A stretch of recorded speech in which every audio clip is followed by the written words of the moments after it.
listening to the radio right now, and I'm hearing Maxine Waters actually be right for once. Because the subprime lending mortgage that the car industry and the banks uses has been very discriminatory towards the minorities.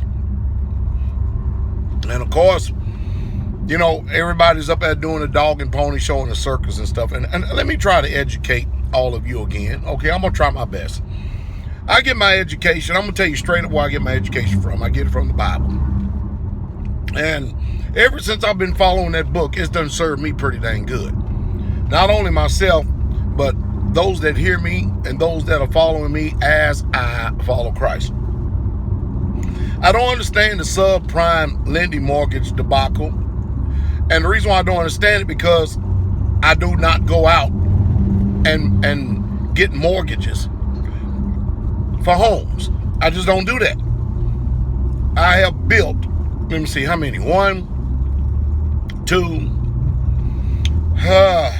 3, 4, 5, 6, 7, 8.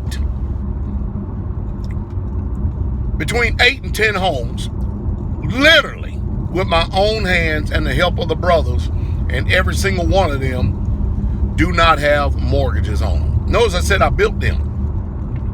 And when I mean I built them, I didn't build them just for myself. I built them to help other people. And they don't have no mortgages. We don't have any mortgages on our home. And that's the one thing that this country don't want.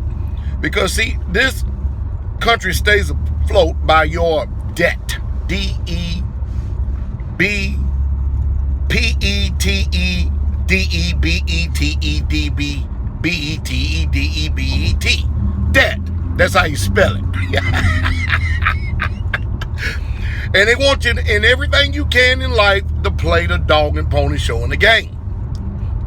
And most of you have not gotten past and you have not learned how to control the lust of your flesh. Your flesh wants something and you desire it. And you impulsively like going out and buying stuff and getting yourself in trouble. And so you'll look at something, see something, oh God, I gotta have it. Wait 30 to 60 days to see if you really need it. Because something else gonna come up, and then what's gonna happen then? You're gonna find out you change your mind. And you change your mind just like the weather changes here. And so you've got to learn discipline. You got to change your mind. You see, why go out there and I'm looking at a home right now, all right? I'm gonna tell you what's gonna happen.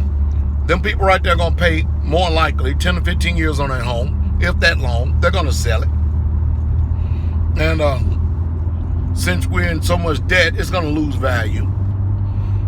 Or if they lose their job and they go bankrupt and they can no longer pay on the home, they got you deceived out there half to death thinking that you are a home owner when you don't own it at all. And what's going to happen is that after you have paid 10, 15, 20 years on that house, the bank is still going to get the house and keep it, and they're going to sell it to somebody else, and they will lose nothing. So why not just learn how to build it yourself? That's what I did. And don't tell me that I'm a better man than you are. Sure, it's a steep learning curve. It's a very steep learning curve. And if you was to hear myself, Elder Doug, and Brother Bud speak, and if you knew nothing about building, you would swear up and down that we're speaking another language. It's like, what are they saying? I ain't getting nothing from this. I might as well just get up from this table and just leave. I don't understand a word that they're saying. It's a very steep learning curve.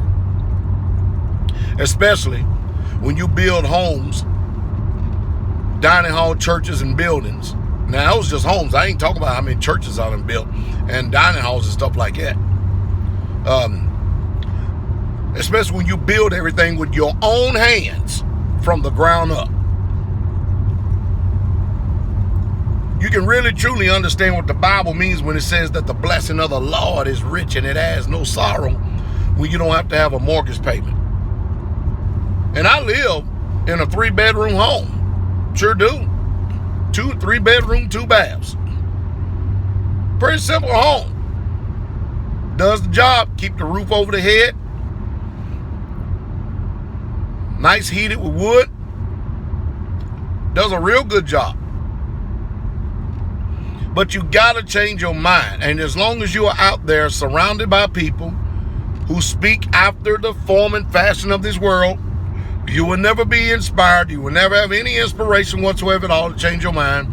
You're going to be just like them. And you're going to stay like them. And you're going to be in debt like them. And you're going to be in sorrow all your life.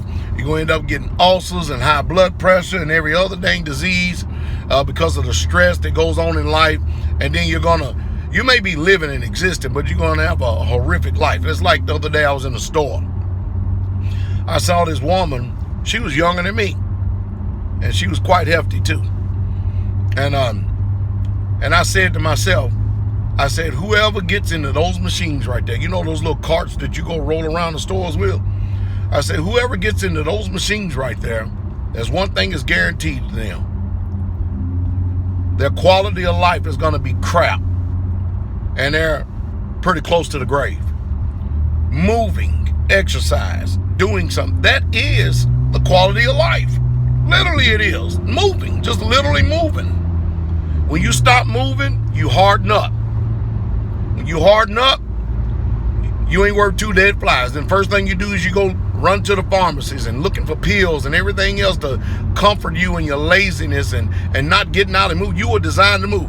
How in the world did I get over here? How did I digress over here when I started this thing all talking about subprime mortgages and lending? And anyway, I'm sure it was for somebody. Have a blessed day.